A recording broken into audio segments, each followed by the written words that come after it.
I'm down to do the little things. I'm down to do the little things. I'm tripping, I've been sipping, that's how I can trust. See what's lost behind my flaws. Can you love me naked? You wanna clock up, I can't wait. Promise this time won't go to waste. I don't play any role in it, to be honest. I feel like my label made a statement and there's not really much else to say about it, to be honest. She stood on stage humming melodies that made millions. For years, nobody knew her face. Born on November 3rd, 1994 in London, England, Ella Mai Howell turned rejection into a $6 million empire and a Grammy Award. But here's the twist that had the internet spiraling in August 2024. While everyone was watching her career explode, she was secretly carrying NBA champion Jason Tatum's baby.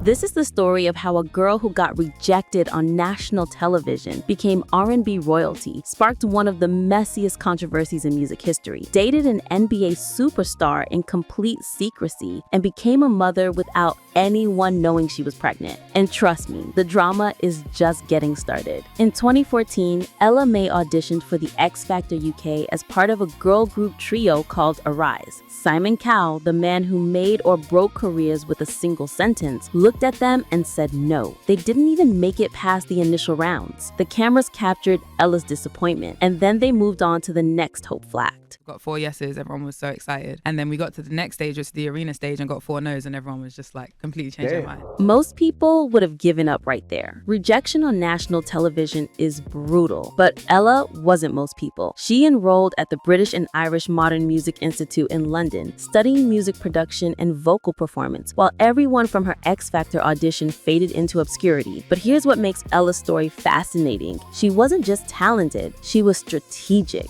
While her peers were chasing record deals and fame, Ella was building something sustainable. She started posting covers and original songs on Instagram and SoundCloud, cultivating a small but dedicated following. Nothing viral, nothing explosive, just consistent quality music. In 2015, at just 21 years old, Ella released her debut EP, Troubled.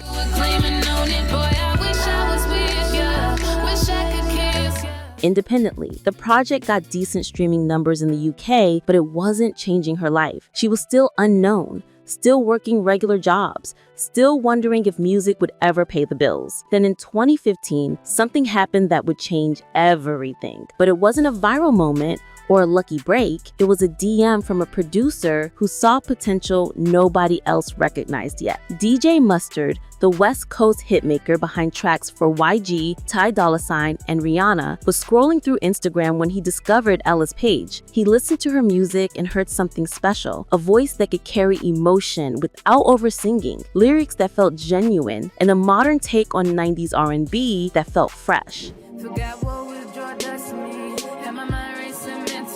Mustard reached out directly. He wanted to sign her to his label 10 Summers Records, which had a distribution deal with Interscope. For Ella, this was the moment. A legitimate producer, a major label backing, and a chance to work with someone who understood her sound. In 2016, Ella Mai moved from London to Los Angeles, leaving behind everything familiar to chase a dream that had already rejected her once. She was 22 in the new country, working with a producer who believed in her but had no guarantees of success. Got in the car, I was on my way to the studio, and she sent it to me again, like, you really should check her out. And I just DM'd her, and then it was history. From 2016 to 2018, Ella Mai released 3 EPs under 10 Summers Records: Change, Ready, and Ella Mai. Each project showcased her growth, her range, and her ability to write songs that felt personal yet universal. But still, mainstream success eluded her. The radio wasn't playing her music. She wasn't getting major playlist placements. Industry insiders knew her name, but the general public had no idea who Ella Mai was. Then came February 2018, and everything changed in the most unexpected way possible. Booed Up,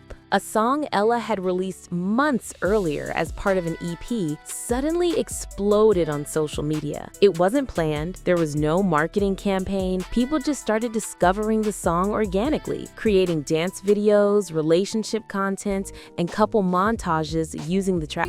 The song went from a few thousand streams per day to hundreds of thousands. Then, millions. Radio stations that had ignored Ella Mai for years suddenly couldn't stop playing Boo'd Up. The song climbed the Billboard Hot 100, eventually peaking at number 5 and spending weeks in the top 10. What if one day I'm like driving down the road and I hear my song on the radio and then it actually happens and you're like, what is going on? I still get as excited every time as if it's like, if I haven't heard the song before. By summer 2018, Boo'd Up was the song of the year. Wedding receptions, summer cookouts, romantic playlists, everyone was playing Ella Mai. She went from unknown to unavoidable in a matter of months. Major brands wanted partnerships, award shows wanted performances, other artists wanted collaborations. In October 2018, Ella released her self-titled debut album, Ella Mai. The project debuted at number 5 on the Billboard 200 and was certified platinum. She had arrived, finally, after years of grinding in obscurity. But success brought something Ella hadn't prepared for: drama. And the controversy that followed would define her public image for years. In September 2018, R&B singer Jacquees released a remix of Ella's song Trip without her permission. He called it a Q-mix and uploaded it to YouTube and SoundCloud. Within days, Jacquees' version was getting more streams than Ella's original. Fans were commenting that his version was better. Radio DJs were playing his remix instead of her song. Ella's team, including DJ Mustard, issued a cease and desist, forcing Jacquees to remove the remix from all platforms. The internet exploded. Fans accused Ella of being jealous, insecure, and petty. Jacquees publicly complained, suggesting Ella was threatened by his talent. Like, I could drop a record today, and you could download it and put it on iTunes. It's up to them whether they want to snatch it or not. And you could put Jacquees anything on there, you feel me? And it'll look like it's coming from me or anything. You know, I think that was the case. Ella defended herself on Hot 97, explaining that it wasn't personal, it was business. The song was actively climbing the charts, and an unofficial remix was confusing streaming algorithms and radio programmers. But the damage was done. The narrative became Ella Mai is jealous of Jacquees. I don't play any role in it, to be honest. I feel like my label made a statement and there's not really much else to say about it, to be honest. Even in 2023, 5 years later, Jacquees claimed Ella still had him blocked on social media and refused to speak to him. The beef became R&B folklore, a cautionary tale about remix culture and artists' rights. But while the industry debated who was right, Ella stayed focused on her music. In February 2019, she attended the 61st Annual Grammy Awards and won Best R&B Song for Boo'd Up. The dynamic that we have at 10 Summers is not your typical label dynamic. We're like family. Mustard is a great guy. He's always believed in me. Beating established artists and proving that viral moments could translate to critical acclaim. Just trying to take it all in. I think I've dreamt about this moment ever since I was a little girl. So just to be here and really be like surrounded by such amazing people and on such an incredible night, I'm really, really honored. She was 24 years old, a Grammy winner, and one of the biggest names in R&B. But there was one part of her life she kept completely private: her love life. In 2019, rumors started circulating that Ella was dating NBA star Jason Tatum of the Boston Celtics. Tatum, born March 3rd, 1998, is one of the league's brightest stars, a 5-time NBA All-Star who would go on to win an NBA championship in 2024 and an Olympic gold medal with Team USA. But Ella and Jason never confirmed their relationship publicly. No red carpet appearances, no couple photos on Instagram, no public statements. They kept their romance so private that even their closest industry friends weren't sure if they were actually together.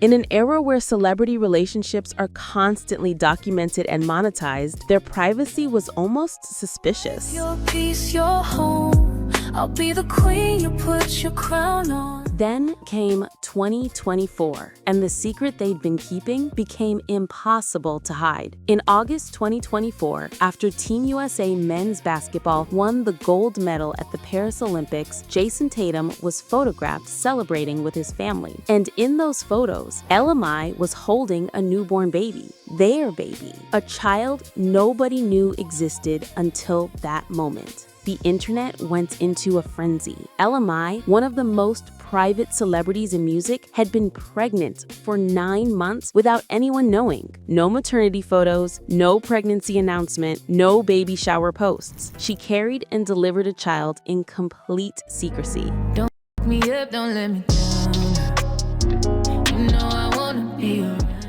Fans were stunned. How did she hide a pregnancy in an industry where every ounce of weight gain gets scrutinized? How did no paparazzi catch her with a baby bump? How did she perform, travel, and work without anyone noticing? The answer? Ella Mai values her privacy more than publicity. In a world where celebrities announce pregnancies with elaborate photo shoots and document every moment for engagement, Ella chose silence. And somehow, it worked. As of October 2025, Ella still hasn't publicly discussed her child or confirmed the relationship with Jason Tatum. She continues to move in complete privacy, refusing to turn her personal life into content. It's a power move that's both admired and criticized, but it's undeniably effective. Do it for you, I'ma make time.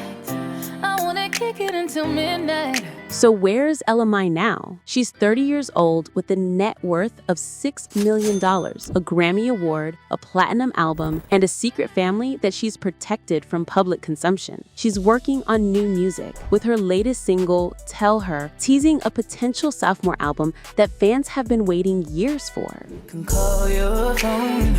You better tell her you love me. Industry insiders suggest she's been in the studio with top producers, crafting a follow-up to her debut that will prove Boot Up wasn't a fluke. But Ella's moving at her own pace, refusing to rush art for the sake of relevance. In an industry that demands constant content, she's chosen quality over quantity. Sometimes I'll go in and have nothing and just listen to a bunch of beats, then most of the time we'll start with the hook because that's the easiest thing to build around once you have the hook. Her relationship with Jason Tatum remains private, though he's made subtle references to being in a committed relationship during interviews. The two continue to shield their family from media attention, prioritizing their child's privacy over clicks and headlines. But success and privacy haven't erased the controversies. The Jacquees situation still resurfaces whenever remixes or cover culture gets discussed. Some fans still accuse her of being overly protective of her music. Others defend her right to control her own art. The debate continues, but Ella stays unbothered, focused on building a legacy rather than winning popularity contests. Just me, myself, and time